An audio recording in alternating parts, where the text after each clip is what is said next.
Target തികയ്ക്കാത്തതിന്റെ പേരിൽ marketing സ്ഥാപനമായ HPLൽ നിന്നും ക്രൂര പീഡനങ്ങൾ ഏൽക്കേണ്ടി വന്നിട്ടുണ്ട് എന്ന വെളിപ്പെടുത്തലുമായി പാലക്കാട് ശ്രീകൃഷ്ണപുരം സ്വദേശി അരുൺകുമാർ. ശിക്ഷയുടെ ഭാഗമായി ടോയ്ലറ്റിന് മുകളിൽ ഉമ്മ വയ്ക്കേണ്ടി വന്നു എന്ന ഞെട്ടിപ്പിക്കുന്ന വെളിപ്പെടുത്തലാണ് അരുൺകുമാർ നടത്തിയത്.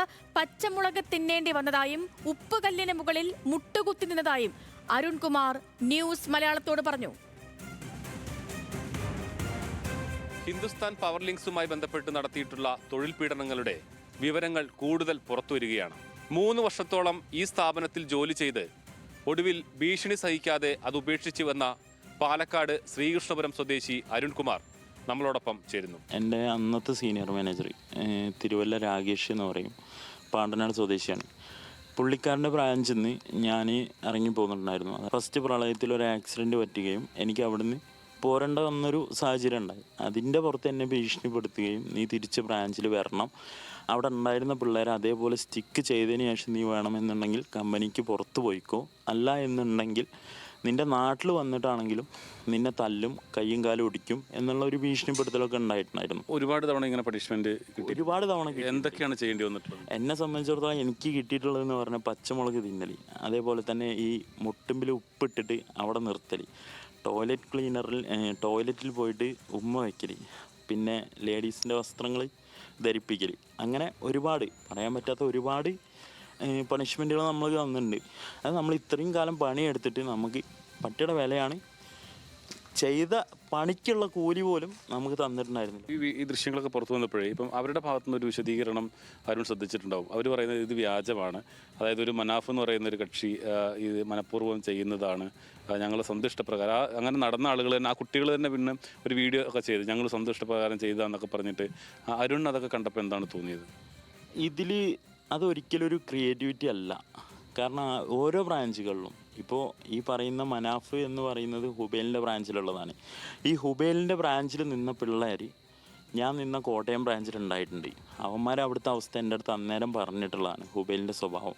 എൻ്റെ ബ്രാഞ്ചിൽ നിന്ന ഒരു മേഡം, പേര് ഞാൻ പറയുന്നില്ല, ആ മേഡത്തിൻ്റെ അടുത്ത് അനാവശ്യമായിട്ട് പെരുമാറിയതിന് ഈ ഹുബൈലിനെ വിളിച്ച് ഞാൻ ചൂടായിട്ടുണ്ട്. അന്ന് ഹുബൈൽ എന്നെ പറയാത്ത തെറികളില്ല. ആ വ്യക്തിയെ ഇന്ന് ഇവർ ഇത്രയും നന്നാക്കാൻ ശ്രമിക്കുന്നുണ്ട് എന്നുണ്ടെങ്കിൽ ഇന്ന് നമുക്കറിയാം, ഇന്ന് ഒരു പ്രസ്താവന ഈ കമ്പനിയുടെ മാനേജേഴ്സ് വന്ന് പറഞ്ഞിട്ടുണ്ട്, ബിജു പാപ്പച്ചൻ, അങ്ങനെ കുറച്ച് പേര്. ഈ ബിജു പാപ്പച്ചൻ എന്തുകൊണ്ട് കെൽട്രോ ഗ്രൂപ്പ്, ഹുബൈലിൻ്റെ ബ്രാഞ്ചായ കെൽട്രോ ഗ്രൂപ്പിൽ പ്രൊമോഷൻ കൊടുക്കുന്ന വീഡിയോസ് അടക്കം ഇന്ന് എൻ്റെ കയ്യിലുണ്ട്. ആ വീഡിയോ ഞാൻ വേണമെന്നുണ്ടെങ്കിൽ ഇവിടെ സബ്മിറ്റ് ചെയ്യാം. അങ്ങനെ ഒരു വ്യക്തി എന്തിനാണ് കമ്പനിക്ക് ഈ പറയുന്ന ബ്രാഞ്ചുകളായിട്ട് യാതൊരു ബന്ധമില്ല എന്ന് പറയുന്നത്? ഇപ്പോൾ എനിക്ക് പ്രൊമോഷൻ കിട്ടിയ എൻ്റെ പോസ്റ്റർ എൻ്റെ കയ്യിലുണ്ട്. അതിൽ ഏറ്റവും മുകളിൽ കൊടുത്തുന്നത് HPL, Hindustan power links, as per India proudly announce the new manager Arunkumar KV എന്ന് പറഞ്ഞിട്ടാണ് ആ പോസ്റ്റർ അതിലുള്ളത്. അത് ഇപ്പോഴും എൻ്റെ ഫോണിൽ കിടപ്പുണ്ട്. ക്രിയേറ്റ് ചെയ്തു എന്ന് പറയാൻ പറ്റില്ല. 2017 ഞാൻ ആ പോസ്റ്റർ എൻ്റെ FBയിൽ ഞാൻ പോസ്റ്റ് ഇട്ടിരുന്നത്, എൻ്റെ പ്രൊഫൈൽ പിക്ചറായിട്ട്. അപ്പം അത് ഒരിക്കലും ഒരു ക്രിയേറ്റിവിറ്റി ആയിട്ട് കണക്കാക്കാൻ പറ്റില്ല. ഇന്ന് ജോയ് ജോസഫ് പറഞ്ഞൊരു കാര്യമുണ്ട്. ജോയ് ജോസഫ് പറഞ്ഞ് ഈ പറയുന്ന ബ്രാഞ്ചുകൾക്കൊന്നും ജോയ്ക്ക് ഒരു പങ്കുമില്ല എന്നാണ്. BTCയിൽ ഞാൻ സാലറി വാങ്ങാൻ പോയപ്പോൾ ഞങ്ങളുള്ള ഗ്യാങ്ങിൽ അങ്ങേര് ക്ലാസ് എടുത്തിട്ടുണ്ട്. അങ്ങേര് എന്തിനപ്പം മോട്ടിവേഷൻ തന്നിട്ടുള്ളത്? പിന്നെ നമുക്ക് മനസ്സിലായി ഇത് എന്താണെന്ന് വെച്ച് കഴിഞ്ഞാൽ പോലീസുകാരടക്കം ഇതിൻ്റെ ഭാഗമാണ്. ഹുബൈലിൻ്റെ ബ്രാഞ്ചിൽ ഒരു പയ്യൻ ആത്മഹത്യ ചെയ്തു. ആ കേസ് എങ്ങനെയാണ് ഒത്തുതീർപ്പാക്കിയത്? ഇന്നേ വരെ അതിൻ്റെ എന്തെങ്കിലും ഒരു തെളിവെടുപ്പ് അവിടെ നടത്തിയിട്ടുണ്ടോ? ഹുബൈലിൻ്റെ ബ്രാഞ്ചിൽ പല ബ്രാഞ്ചിലും പല ഇഷ്യൂസും നടത്തിയിട്ടുണ്ട്. ആരെങ്കിലും ഒരു പോലീസുകാർ അവിടെ ചെന്ന് ഇതാക്കുന്നുണ്ടോ? പ്രസാദ് ഉടുമ്പശ്ശേരി തന്നെയുണ്ട് നമുക്കൊപ്പം ഇതിന്റെ വിശദാംശങ്ങളുമായി. പ്രസാദ്, ഓരോ ദിവസവും തൊഴിൽ പീഡനവുമായി ബന്ധപ്പെട്ട് ഞെട്ടിപ്പിക്കുന്ന വെളിപ്പെടുത്തലുമായി ഉദ്യോഗാർത്ഥികൾ തന്നെ രംഗത്തെത്തുന്നു. ഇപ്പോൾ ഈ അരുൺ അവസാനം സൂചിപ്പിച്ചതുപോലെ സുബീഷിന്റെ മരണമാണെന്ന് തോന്നുന്നു ഈ അരുൺ പറഞ്ഞത്. കുറച്ചു മുൻപ് ഷീന പറഞ്ഞ കാര്യം, ഈ സ്വന്തം ബ്രാഞ്ചിൽ തൂങ്ങി മരിക്കേണ്ടി വന്ന ആളാണ്. അതിൽ പോലീസ് അന്വേഷണം പോലും നടന്നിട്ടില്ല, പോലീസിന്റെ തെളിവെടുപ്പ് പോലും നടന്നിട്ടില്ല. ഇങ്ങനെ ഒരു സംഭവം ഉണ്ടെങ്കിൽ അതിനെ ഒത്തുതീർപ്പാക്കാനായിരുന്നു പോലീസ് തിടുക്കപ്പെട്ട് നടപടികളുമായി മുന്നോട്ട് പോയത്. ഈ തുടരെ ഉണ്ടായ വെളിപ്പെടുത്തലുകൾ അരുൺ പറയുന്ന കാര്യങ്ങളൊക്കെ ഞെട്ടിപ്പിക്കുന്നതാണ്. കാരണം ഈ പീഡനത്തിന് ഇതൊരു തൊഴിൽ ചൂഷണം എന്നൊന്നും പറയാൻ പറ്റില്ല പ്രസാദ്. കാരണം ഇതൊരു ചൂഷണമല്ല, ഇത് മൃഗീയമായ സംഭവങ്ങളാണ് അവിടെ നടന്നുകൊണ്ടിരിക്കുന്നത്. ഈ അവർ നേരിട്ടത് സമാനതകളില്ലാത്ത ദുരിതമാണ്. തൊഴിൽ വാഗ്ദാനം നൽകി ക്രൂരമായി പീഡിപ്പിക്കലാണ്. അരുൺ ഇതിനു മുൻപ് പരാതികളുമായി എവിടെയെങ്കിലും സമീപിച്ചിട്ടുണ്ടോ? അരുണിന്റെ വാക്കുകളിൽ നിന്ന് നമ്മൾ എന്ത് മനസ്സിലാക്കണം പ്രസാദ്? സേതുലക്ഷ്മി, അരുൺ ആദ്യം ഈ ജോലിക്ക് പോകാനുണ്ടായ സാഹചര്യം എന്ന് പറയുന്നത് അദ്ദേഹം ശ്രീകൃഷ്ണപുരത്താണ്. പഠനം കഴിഞ്ഞത് എന്തെങ്കിലും ഒരു ജോലി, സാധാരണഗതിയിൽ യുവാക്കൾ ആഗ്രഹിക്കുന്നത് പോലെ തന്നെ എന്തെങ്കിലും ഒരു ജോലിക്ക് കയറണം. അങ്ങനെയാണ് പത്രത്തിൽ പരസ്യം കാണുകയും തിരുവല്ലയിൽ ജോലിയിൽ പ്രവേശിക്കുകയും ചെയ്തിരുന്നത്. വലിയ പ്രതീക്ഷയോടുകൂടി തന്നെയായിരുന്നു. ഇവർ ആദ്യം വാഗ്ദാനം നൽകിയിരുന്ന ശമ്പളം എന്ന് പറയുന്നത് 8,000 മുതൽ 12,000 രൂപ വരെയാണ്, കമ്മീഷൻ ഉൾപ്പെടെ. പക്ഷേ അരുണിന് ലഭിച്ചത് 3,000 രൂപയാണ്. അങ്ങനെ ഓരോ തവണയും ഇവർ പറഞ്ഞ് പറ്റിക്കുകയായിരുന്നു. ഇതിനെ ചോദ്യം ചെയ്യുമ്പോൾ അടുത്ത തവണ അത് കൂടുതൽ പണം ലഭിക്കും എന്നെല്ലാം തന്നെ പറഞ്ഞുകൊണ്ട് ഇവരെ കബളിപ്പിക്കുന്ന സാഹചര്യമാണ് ഉണ്ടായിട്ടുള്ളതെന്നാണ് അരുൺ പറയുന്നത്. മറ്റൊന്ന്, അരുൺ അവിടെ നിന്നും ഈ നിൽക്കുന്ന സമയത്ത് ഈ ഓരോ തവണയും ഈ ശിക്ഷ കിട്ടുന്നത്, അതായത് ഇവർക്ക് ഒരു ടാർഗറ്റ് ഉണ്ട്. ആ ടാർഗറ്റ് അച്ചീവ് ചെയ്തില്ലെങ്കിൽ, നേടിയില്ല എന്നുണ്ടെങ്കിൽ അതിന് അവരുടെ ഒപ്പം നിൽക്കുന്ന ടീം അംഗങ്ങൾ തന്നെയാണ് എന്ത് ശിക്ഷ വേണം എന്നുള്ളത് തീരുമാനിക്കുന്നതിൽ. അരുണിന് പച്ചമുളക് തിന്നേണ്ടി വന്നിട്ടുണ്ട്. അതോടൊപ്പം തന്നെ ഉപ്പുകല്ലിന് മുകളിൽ മുട്ടുകുത്തി നിൽക്കേണ്ടി വന്നിട്ടുണ്ട്.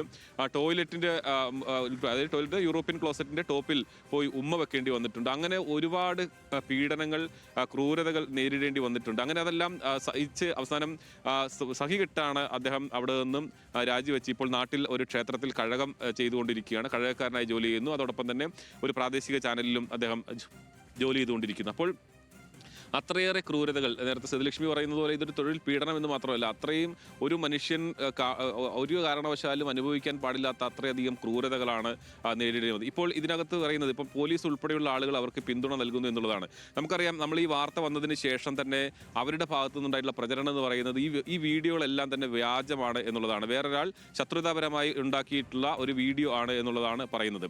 പക്ഷേ അരുൺ പറയുന്നത്, നമ്മളതിനെക്കുറിച്ച് തന്നെ ചോദിച്ചിരുന്നു, പക്ഷേ അരുൺ പറയുന്നത് അതെല്ലാം തെറ്റാണ്. കാരണം ഇത്തരം പീഡനങ്ങൾ അവിടെ ഏൽക്കേണ്ടി വന്നിട്ടുണ്ട്. പല ആളുകളോടും പറയുന്നത് 180 ദിവസം നിങ്ങൾ ഇവിടെ ട്രെയിനിയായി ജോലി ചെയ്ത് കഴിഞ്ഞാൽ നിങ്ങൾക്ക് വലിയൊരു ഭാവിയാണ് ഉള്ളത് എന്നുള്ളതാണ്. പലപ്പോഴും ഡിഗ്രി കഴിഞ്ഞ് അതിൽ ഒരു ജോലി കിട്ടാൻ ആളുകൾ ഈ 180 ദിവസം അവിടെ സഹിച്ചു നിൽക്കുന്നു. അങ്ങനെ ഇവരെല്ലാം തന്നെ ഈ മാനേജ്മെന്റിന് വേണ്ടി സംസാരിച്ചുകൊണ്ടിരിക്കുന്ന ഒരു അവസ്ഥയാണ്. അതിൽ തൊഴിൽ വകുപ്പിന്റെ ഭാഗത്തുനിന്ന് വലിയൊരു ഒരു അലംഭാവം എന്ന് പറയുന്നത് നമ്മൾ കാണുന്നത്, ഇതിൽ ഈ ചെയ്തിട്ടുള്ള ആളുകൾ പറയുന്നത് മാത്രം വിശ്വസിച്ചുകൊണ്ട് അങ്ങനെ ഒരു പീഡനം നടന്നിട്ടില്ല എന്ന രീതിയിലേക്ക് അവർ പോകുന്നു എന്ന തരത്തിലാണ് അരുൺകുമാർ നമ്മളോട് സംസാരിച്ചത്. പക്ഷെ അങ്ങനെയല്ല. ഇത്തരത്തിൽ തൊഴിൽ പീഡനം സഹിക്കാൻ കഴിയാതെ, ക്രൂരതകൾ സഹിക്കാൻ കഴിയാതെ ജോലി ഉപേക്ഷിച്ച് പോയ ആളുകളുടെ കൂടി മൊഴിയെടുക്കാൻ തൊഴിൽ വകുപ്പും സർക്കാരും പോലീസും എല്ലാം തയ്യാറാകണം. അതല്ലാതെ ആ സ്ഥാപനത്തിൽ ഇപ്പോഴും ജോലി ചെയ്തുകൊണ്ടിരിക്കുന്ന അവിടുത്തെ മാനേജ്മെന്റിന്റെ മാത്രം വാക്ക് കേട്ട് അങ്ങനെ ഒരു സംഭവമേ ഇല്ല എന്ന രീതിയിലേക്ക് ഇതിനെ ചിത്രീകരിക്കുന്നത് ശരിയല്ല എന്നതുകൂടി അരുൺ പറഞ്ഞു വെക്കുന്നുണ്ട്. എന്തായാലും അദ്ദേഹം ഇക്കാര്യത്തിൽ പരാതി നൽകാനും മൊഴി നൽകാനും തയ്യാറാണ്. ഇതിനു മുൻപ് ഈ കഴിഞ്ഞ ദിവസങ്ങളിലും ഒക്കെ ഈ മനംമടുത്ത തൊഴിൽ വിടേണ്ടി വന്ന പലരും നമ്മളോട് പ്രതികരിച്ചിരുന്നു.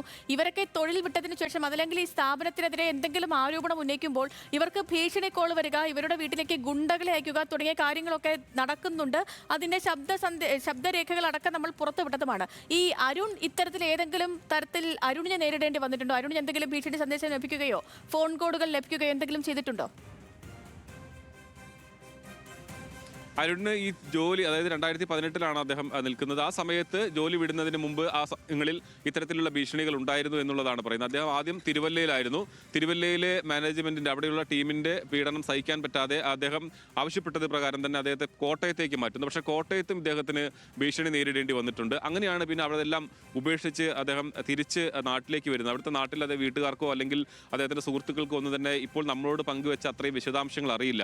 കാരണം നിവർത്തികേട് കൊണ്ടാണ്. ഇപ്പോൾ ആളുകളെല്ലാം തന്നെ അവർക്ക് നേരിട്ട പീഡനങ്ങൾ കുറിച്ച് തുറന്നു പറയുന്ന ഒരു സാഹചര്യത്തിൽ അരുണും അതിന് തയ്യാറായി നിന്നതാണ്.